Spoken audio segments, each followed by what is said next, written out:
Hi, and welcome to a special edition of our federal COVID-19 episode of On the Job with PORAC. I'm Brian Marvel, president of PORAC. With me is PORAC Vice President Damon Kurtz, and our special guests today are Darryl Nirenberg and Patrick Northrup with Steptoe and Johnson out of Washington, D.C. They are PORAC's federal advocates. I want to thank them for joining us today to give our members an update of what PORAC is doing at in the Washington, D.C., the national capital. We're continuing to practice our social distancing by having our Zoom pods to provide a timely update to our membership. I guess the biggest thing we should talk about is what's happening with Congress, where are they today, and what some of the future plans are. So I'll turn it over to Darryl and Patrick if you want to give us an update of, why don't we start with where's Congress now? Are they in session? If they're not, when do they plan on coming back? How have the dynamics changed in Washington, D.C. regarding legislating our nation under the current pandemic? Well, thank you, Brian. Thank you for having us participate in today's podcast. And also thank you for the opportunity to represent PORAC here in DC. It's a privilege for us, and it's something which we very much enjoy and are grateful to be part of PORAC's mission. Where Congress is today is not in Washington. Congress has largely been absent since COVID broke in DC, which was about mid-March. The Senate has returned on a few occasions, as we'll discuss, to enact legislation, and the House has returned as well just for the purposes of voting. But the question is, when will they come back for traditional real sessions where you'll have meetings and debate? This is something being considered in real time among the leadership. As it stands now, the Senate will return into session this coming Monday, May 3rd. The House had initially planned to join them and come back, but were advised by the House physician that it was not yet safe. And so the House will not be returning next week. They could come back on May 11th, but that is still pending what advice they received from the House physician. When they come back, things will be much different because of the requirement of social distancing. And no one yet is sure how it will work in terms of hearings, meetings, and allowing the public access. But the fact that Congress has not been in session has greatly complicated the legislative process. And as a result, we're not seeing much legislation done. And the prospects for doing significant legislation going forward are somewhat murky. There are two problems in general with this. One is much of what Congress does in terms of putting together legislation, putting together proposals, involves compromise and making agreements. And it's much easier to reach agreements when you're in the same room, meeting one-on-one or in a group of members to talk about what the issues are and reach agreement. It is much more difficult to negotiate legislation when you're doing it through telephone calls or through Zoom. Members traditionally have done a lot of work in forming legislation and making compromises when they show up in their chambers to vote and they see each other. That has been missing the last month. And no one's sure how that will look going forward.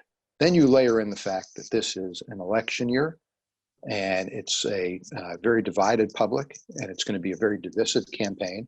And whereas members have an instinct to try to come together, to work together, be bipartisan to address the pandemic, there is always the elections coming up as an overhang. Let me turn it over to Patrick, see if he has anything to add. Not particularly. Darryl, pretty much covered everything. There's still a lot up in the air, and we'll find out more here shortly. Thank you, Patrick. I know one of the issues that we're facing here in California is we have a split between the two houses in regards to whether they can meet away from the chambers. The lower house, the assembly, believes that they can. The Senate, the upper house, believes that they cannot. Have those discussions happened at all in Washington, D.C., whether the House of Representatives can meet electronically and take votes? Also, what is the Senate's belief in that? And also, do you anticipate seeing some maybe legislation down the road that will allow the legislature to legislate via Zoom or some other form of electronic media? I know in California, there's some concern that right now we only have one person running the state, and that's not the way our government was set up. And there's no oversight. They're trying to, but there's no oversight of what the governor's doing. And I wonder if some of the folks in DC feel that there's no oversight of what the president's doing. Brian, that is a great question. Let us start with the Senate first and then tack over to the House. The Senate, you have two separate dynamics. One is when Congress passed the most recent funding bill for COVID, the one that increased the amount of money available for the Paycheck Protection Program, gave additional money for hospitals and health facilities and testing. When that bill passed the Senate, Senator McConnell made clear that that would be the last major funding bill to pass the Senate unless the Senate returns to session. So the pressure in the Senate based on tradition to meet and vote in person is very strong. At the same time, there's legislation that's been introduced by Senator Portman from Ohio, who's a Republican, and Senator Durbin from Illinois, who's a Democrat, to provide for a process to allow for remote voting in exigent circumstances like we have now. That legislation is getting a lot of attention. I believe tomorrow there may be an online hearing of the Permanent Subcommittee on Investigations to assess that proposal and look at what the procedures would be for remote voting. So in the Senate, it's being considered. It's not clear where the Senate's going to head on it, but it is under active consideration. In the House, when the House came back to consider the most recent COVID funding bill, there was also a proposal put forth for being considered to allow for remote proxy voting by members of the House, whereby members who were not able to attend could ask a member who was attending to vote for him or her based on instructions from the absent member. That proposal was roundly criticized by the Republicans and was set aside. So that is a pending issue. The House has set up a special committee to look at how they could operate remotely. We expect to hear more going forward. Patrick, anything to add on that? Just one more thing. I think, Brian, you're right, that you are hearing the House Democrats in particular are concerned that the CARES Act and some of this other legislation has pumped a couple of $1 trillion into various programs, and right now there is very little congressional oversight. So you are hearing more and more concern about that. Some of that is tied up with the idea that this is an election year, and that you want to make that point, but that is a concern and will probably continue to be a concern as long as they are not currently meeting. So I have a concern myself with this. Here in California, they're doing the same thing. We're trying to work on ways that they can do remote voting or legislate remotely, or now they're coming back to session, but they're going to limit access to the Capitol, limit access to our electeds. And so you speak of oversight, and really it's we the people that are there to give oversight, and they're limiting access to us both here at our state level, but then again at the federal level. It kind of gets them off the hook.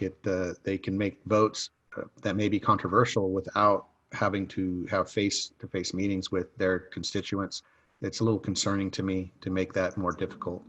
And that depends on what kind of legislation is coming forward. Obviously, if they're doing basic quality of life issues, then it may not be as much of an issue. But I do think that you're going to see some challenges if they push forward with controversial bills and don't allow access from the public to address these issues.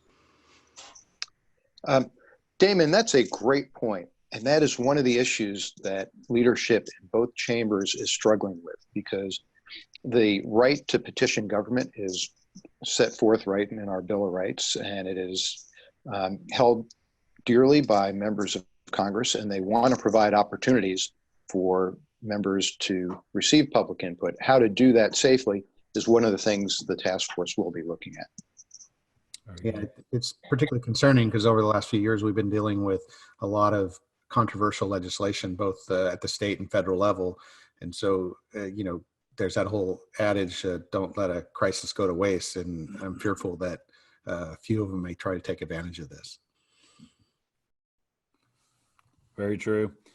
Moving on from that, could you give us an update of what we are doing in Washington, D.C. during this pandemic? Yes, glad to. PORAC has taken a number of steps to make sure that members are aware of what is going on the ground in California with respect to law enforcement and first responders. And a number of activities have engaged in, and a number of items have gone through Congress. First, let me just very quickly sum up what Congress has done in terms of passing legislation to address the pandemic. Is they have passed 4 bills. One was almost immediately when this issue broke, before Congress recessed, where it would provide $8 billion largely to the Health and Human Services Department to respond to the outbreak. That was done quickly. Then a second bill was passed that was largely to provide for testing for anybody, to the extent tests were available, on a free basis, provide paid leave for workers, and also increase funding for food stamps. The third bill was a major bill called the CARES Act, which included over $2 trillion in funds for individuals, lending programs for businesses, lending/grant program for small businesses. The $1,200 for individual citizens was part of that. And also there was a component in there for law enforcement. And then the most recent bill, the fourth bill, was, as I mentioned before, was to put additional funds into the Paycheck Protection Program, provide for more testing funds, and also for hospitals. So following the outbreak, what we did is Brian, you and Damon arranged for a series of teletown halls with members of the legislature and members of Congress. The idea being is to have a sharing of information, to share what the situation on the ground was with the members, and also to find out from the members what they see coming ahead in terms of how Congress and the legislature are going to respond to the crisis. So I'm going to turn it over to Patrick, just talk a minute about what we were able to do in those teletown halls.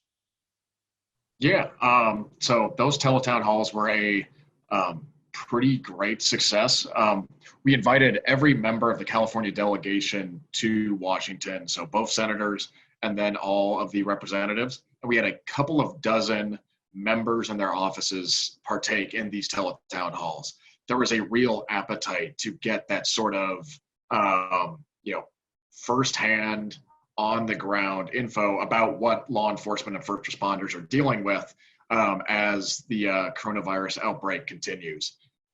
So PORAC broke it up into regions, and everyone was able to share details about their specific area to their representatives. And we had a lot of good come out of that. We were able to engage with members who have then continued to ask about, what can they do to help?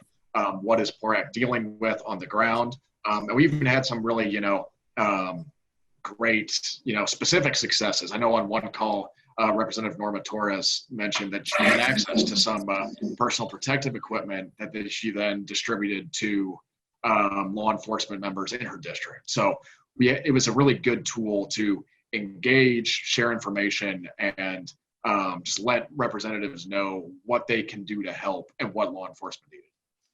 Yeah. Pardon me, Brian. So one of the issues that came up in those teletown halls was the dire need for testing for law enforcement. And out of that, one of those calls came a letter that was sent by Mr. Harder along with Mr. Mitchell from Michigan, I believe.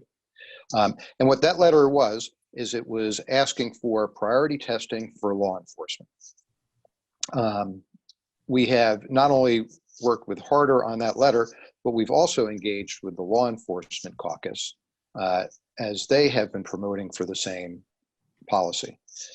Another item that came along with the CARES bill was CARES bill included $850 million in burn JAG grants. So we're able to share with the members of Congress and their staff how important those grants are, looking forward to the next large CARES Act or COVID bill.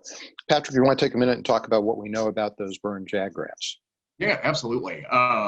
So as Darryl said, there was $850 million appropriated for those programs. And that is for state and local law enforcement. And that can be used for additional personal protective equipment. It could be used for various other healthcare measures, say even just sanitizing your station.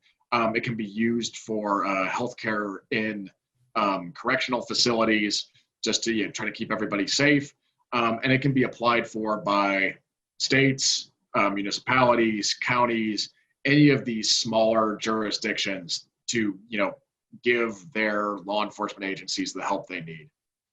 As of right now, 12 jurisdictions in California have applied and received funding under this program. The program has given out nearly $340 million so far. We'd certainly urge any other agencies that haven't applied, or any cities or localities that haven't applied, to do so. The deadline is May 29th, so they have some time, but there is this funding out there to, help keep law enforcement safe, and it's been a pretty good success so far. Yeah, I want to thank Darryl and Patrick for all of this information, because I have been pushing out all of those grants to our board of directors, chapter presidents, and the SPAC folks. We will also put it on our special COVID-19 landing page. I highly recommend every association in the state of California make sure that their agency or their employing agency, municipality, county, local, make sure that they're putting in for it. And you have to follow up that they're doing their part. Has to come from either the agency or the city or the county. But as union leaders, police union leaders, we need to be making sure that these folks are putting in for the grants, and you're following up to check the status of where they are at. Well, thank you, Brian. Also, based on information that came across in the town halls and information that we received from PORAC subsequent to that, PORAC has sent a number of letters to congressional leaders flagging issues unique to law enforcement. Letters related to the issue of the CDC needing to put out a protocol for first responders, issues related to presumptive occupational illness, and also related to the fact that with states and localities receiving significant federal funds, and likely even more funds going forward, but also at the same time being under pressure from reduced tax revenues and increased costs, urging that cities that are receiving these grants do not engage in layoffs of law enforcement. Patrick, would you like to talk a couple minutes about the letters we've been sending in these areas? Yes, yeah. So as Darryl mentioned, we've been active on a wide number of these areas from the beginning of this outbreak in March all the way till today. As Darryl said, we've sent letters to the Department of Labor asking that, COVID-19 be treated as a presumptive occupational illness. We think it's safe to say that, when law enforcement officers are out there talking to and meeting face-to-face people who may be positive for it, that they should be covered under that. In addition, prior to the CARES Act, we had sent out a letter to congressional leaders asking that in any sort of legislation they had moving forward, that law enforcement was taken care of and supported in this. Law enforcement is facing this on the front line in a way that, many others are not, and we wanted to make sure that, they were covered. In addition to that, as Darryl again mentioned, we have asked the CDC through several California members, to put together a protocol for law law enforcement agencies and how they should deal with some of these workplace hazards. It's, if someone comes into contact with somebody who's positive, when do they go home? When do they go back to work? How do they get a test? Is testing widely available? Which actually just, segues straight into the work we've done with Representative Harder out of the 10th district on, ensuring that first responders are tested first. First responders are active, they're out there in the community. And so it's really important that, we know whether they, are positive for COVID-19. In addition, we've also sent the letter on trying to prevent layoffs from municipalities and counties. Law enforcement is vital to the safety of any community, and these jurisdictions shouldn't be able to take however many millions of dollars in funding from the federal government and then turn around and lay off public safety workers. So that's been our most recent effort, but we're continuing to monitor that as new legislation gets discussed and moves forward. Cool. Thank you for that. Damon, is there anything else that you want to discuss with Darryl and Patrick? No, I think they've covered pretty well all the issues we're dealing with, and obviously just like here at the state level, it's challenging to conduct our normal business and make sure we get access to our electeds and see what the bills are coming forward. And so we just have to be vigilant and continue to work hard, and hopefully nothing crazy gets snuck through.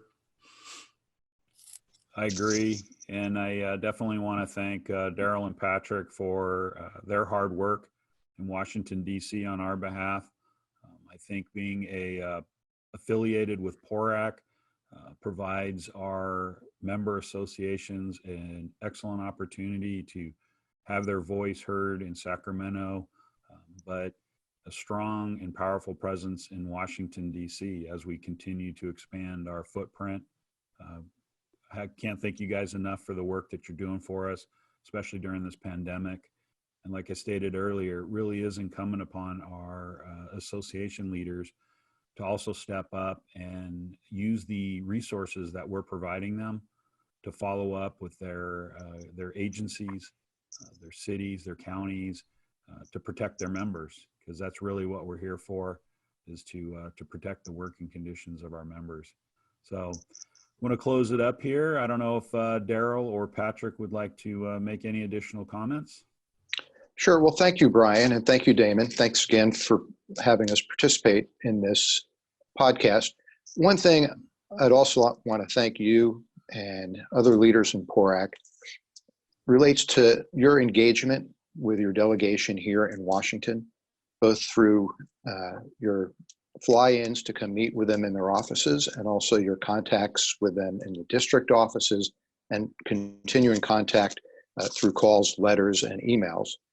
Is that Damon's absolutely right. One of the great challenges going forward in terms of advocating before Congress is going to be having the access to what kind of debates are going on and making sure that your voice is heard. One thing that we have discovered in doing these town halls and in communicating with the delegation since the start of this pandemic is that these relationships that you and the other leaders of PORAC have built up for these members have led to a point where they want to talk to us. They want to take our calls. They want to hear what's going on in their districts, and they want to hear your perspective on what Congress needs to do. So whereas it will be challenging going forward to impact the legislative process, we do have a leg up here in DC based on the work you all have done. So good luck and stay safe. Patrick? Thank you. No, just have to echo that. Yeah, good luck and stay safe, and thank you for all you do. With that said, it brought up the fly-in component. Obviously, the legislature is going to probably change its normal schedule on when they come back and when they're meeting. Do you anticipate maybe the executive committee doing another fly-in at some point before the session ends to make those contacts and maybe do the face-to-face meetings? I know our last fly-in, it seemed like we caught the closure right before the closure. I know Damon talked about it in his article. I wrote about it a little bit, but it was pretty surreal to be in Washington, D.C. at that time. And I just wondering if we need to go back out there again and show our faces in front of these electeds. What are your thoughts on those? Thank you for raising that, Brian. You were, in fact, the last or one of the last fly-ins in DC. They were, as you were finishing your last meeting, members were literally packing to leave. So the timing ended up being impeccable. I'm glad we did it that week instead of trying to do it the subsequent week. But we've always talked about doing a fly-in later this year. We are hoping to do that. A lot will depend on how this pandemic plays out and how the congressional schedule works. The leadership has already said that they expect to have more meetings days, more session days later on in the year than they had previously expected. But one thing that we would like to review with you is the possibility is that if you're not able to have a scheduled fly-in later this year, and as session starts to pick back up, the idea of doing a virtual fly-in, where we would use the technology we're using for this podcast, schedule meetings with members of the delegation, and invite your leadership to participate in it and run it just like a fly-in would work, just doing it remotely as opposed to being in present. Yep, very open to that. Thank you. That'd be great. Thanks. Well, thanks again for being on this special federal COVID-19 podcast with our advocates in DC. A couple of administrative notes. The Sacramento County has extended the shelter in place until May 22nd.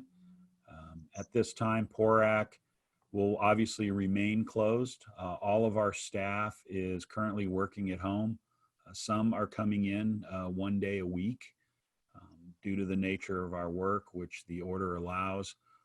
We're going to have a discussion later today to determine if we might have some more employees come in on a regular basis. We really are anxiously awaiting to go back to working every day at PORAC, and I just want to assure our members that we are working very diligently for them here in Sacramento and also in Washington, D.C. Obviously, we know that the memorials were canceled in Washington, D.C., although they are going to do a virtual candlelight on May 13th. If you go to our website at PORAC.org, we have additional information there. With that said, California has canceled their memorial, and to honor in a small tribute for the fallen California officers. If you go to our social media platforms on May 4th, Monday, May 4th at 10:30 a.m., we will be releasing a special tribute video and a moment of silence for those fallen officers from 2019. So please check out all our social media platforms, go to our website, and if you need additional COVID-19 information, go to our special COVID-19 landing page that we created.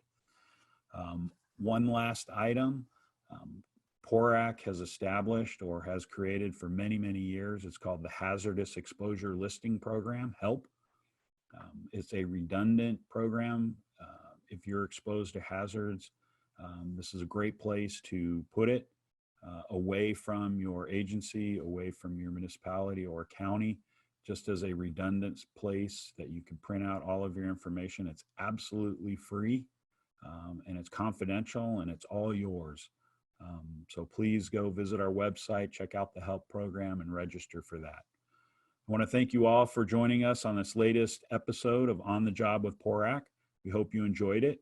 We'd love to hear your ideas for upcoming episodes. Join us on all our social media platforms and be sure to tag us with your suggestions. Go to PORAC.org to learn more about California's largest law enforcement organization, representing over 77,000 public safety members. Make sure to check out and share our monthly podcast and past episodes of on PORAC.org, iTunes, Spotify, iHeartRadio, YouTube, or wherever available. Lastly, we'd like to say thank you to all our PORAC members and our nation's law enforcement. Be safe and have a great day. Thank you.